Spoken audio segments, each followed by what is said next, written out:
그렇다면 판도라의 상자는 없었을까요? 아니면 열지를 않은 걸까요? 오늘 민주당 인사에 대한 공개 폭로는 일단 없었습니다. 법조팀 현지호 기자와 자세한 이야기 지금부터 나눠보겠습니다.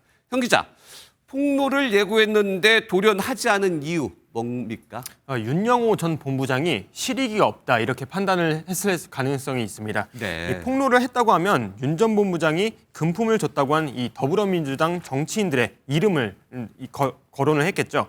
그런데 윤 전 본부장 입장에서는 이걸 공개해도 수사는 수사대로 받을 것이고 현 정권에서 정치적으로도 이득이 될 게 없겠죠.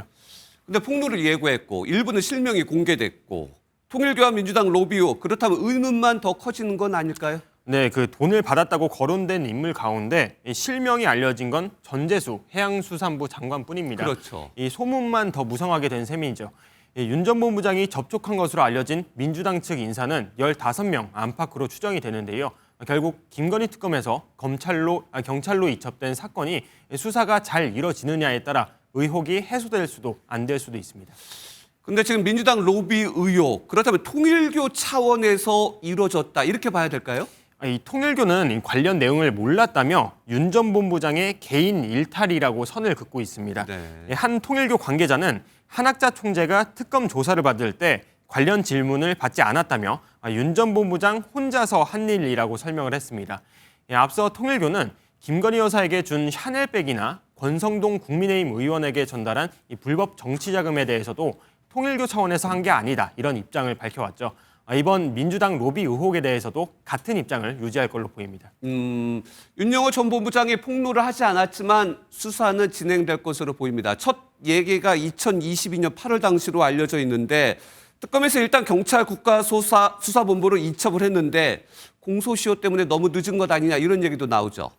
이게 어떤 혐의를 적용할지에 따라 공소시효가 좀 달라질 수가 있습니다. 윤 전 본부장은 전재수 장관에게 현금 수천만 원 그리고 명품 시계를 전달한 걸로 알려졌는데요. 그 시점이 2018년에서 2020년 사이로 추정이 됩니다.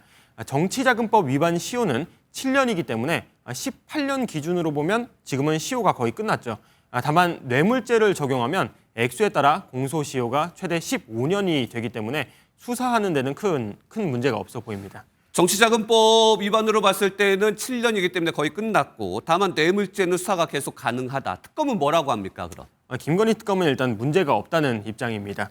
한 특검 관계자는 어떤 혐의를 적용하든 공소시효가 크게 문제되지는 않을 것이라 설명을 했습니다. 특검은 이 내사 단계에서 윤 전 본부장에게 뇌물 공여 혐의 적용을 검토한 걸로도 알려졌죠. 뒤늦게 사건을 이첩했다는 지적에 대해서는 주요 인물 수사가 진행되는 상황에서 사건 일부만 다른 수사기관에 넘길 수 없었다고 밝혔습니다. 그렇다면은 지금 관련된 여러 가지 의혹들이 나오고 있는데 수사는 어떻게 진행되고 잘 될 걸로 예상이 됩니까?